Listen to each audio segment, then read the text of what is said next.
Добрый день. Сегодня мы поговорим о оказании первой помощи в домашних условиях при различных ранениях кожного покрова.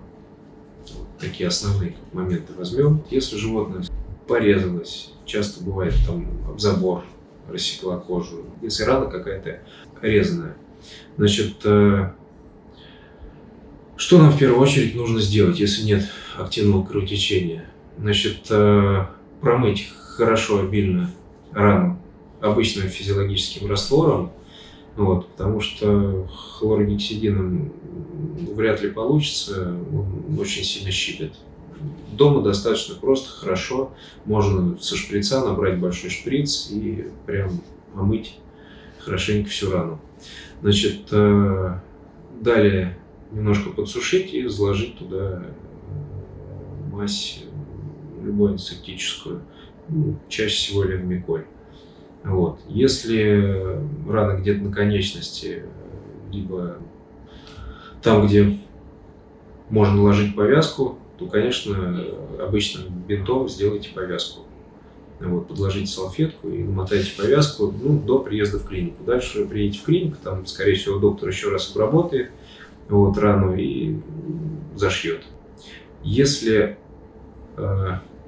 рана кусанная, кусанные раны, в принципе, являются самыми опасными, потому что зачастую владелец их не видит сразу, потому что это как зуб, как игла, прокусил, кровь не течет и просто небольшое ослюнение шерстного покрова, то без доступа кислорода в такой ране, соответственно, через несколько дней развивается флегмона, и владелец уже узнает о ране по запаху, по гнилостному.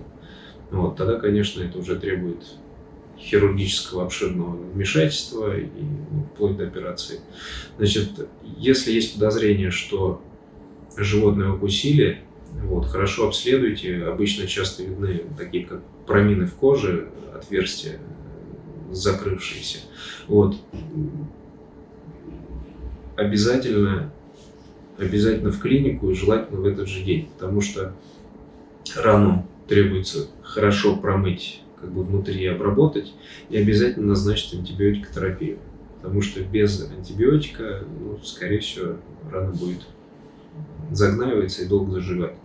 Я бы сказал, что какие-то крупные, допустим, порезы или ссадины, они не так страшны, как кусанная рана, обычная кусанная рана, которая выглядит как, не знаю, как царапинка. Если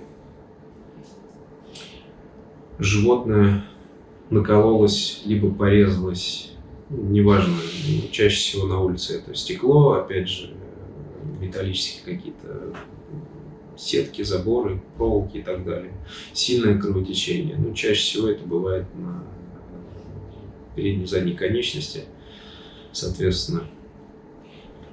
Если сильно кровит, что нужно сделать? Значит, обязательно не надо накладывать никакие жгуты, потому что не получится остановить, скорее всего, кровотечение, это опасно.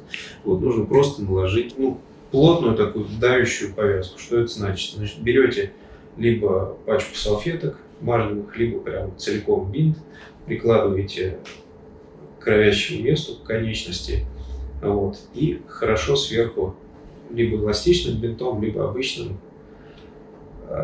заматываете. Смысл давящей повязки в том, что она давит именно мягкой массой. На мягкой массе аккуратно давит на ткани. Это, в принципе, вам этого хватит, чтобы доехать до клиники. Конечно же, нужно сразу обращаться к врачу, потому что кровотечение часто бывает из вен или артерий, находящихся, соответственно, близко к коже, и животное может потерять достаточно большое количество крови. Это требует уже оперативного вмешательства. То есть доктор, скорее всего, под наркозом, либо местная анестезия, опять же, промоет рану и зашьет. То есть решит уже на месте, что с этим делать. Да, и не нужно обрабатывать открытые раны перекисью, свежие открытые раны, потому что это усугубит потом заживление. Просто физраствор и мазь с антибиотиком.